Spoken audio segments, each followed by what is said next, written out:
State Police say they can tell through a visual inspection if a truck is overweight, and that many of those flagged by a more sophisticated system on the Washington Bridge may not be overweight. The statement came in response to an NBC 10 story about a small percentage of overweight vehicles getting citations for violating the law. NBC 10's Gabrielle Caracciolo is here with the follow-up tonight. Gabrielle?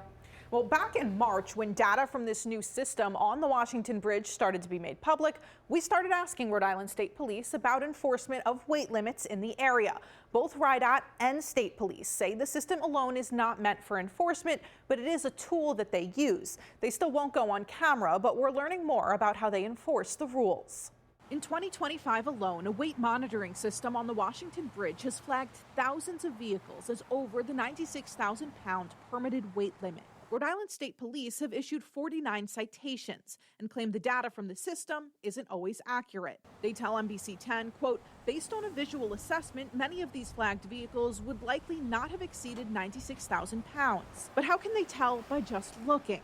A spokesperson used an example of a trooper knowing that a specific type of oil truck doesn't have the capability to carry more than a certain weight. Connecticut State Police say they also do visual assessments. Usually by the way the load is in the truck, how the truck might sag to the left or to the right or to the back. Or the big thing too is we look at the tires. We asked them and Massachusetts how they approach enforcement of weight limits on their roads and bridges, since overweight vehicles are often driving through multiple states. The weight of vehicles can be checked at weigh stations along the highway, but that's not the only tool Connecticut troopers use. We also have roving patrols that have portable scales. So if we recognize a commercial motor vehicle that is overweight, we can stop that and we can pull out our portable scales and actually weigh that vehicle on the side of the road, or for safety, we usually find a parking lot or something. Rhode Island State Police tell us they also have portable scales. Another similarity, Connecticut also uses a weigh in motion system, but doesn't issue violations purely based on what vehicles are flagged. Have you found it to be fairly accurate on what it's flagging?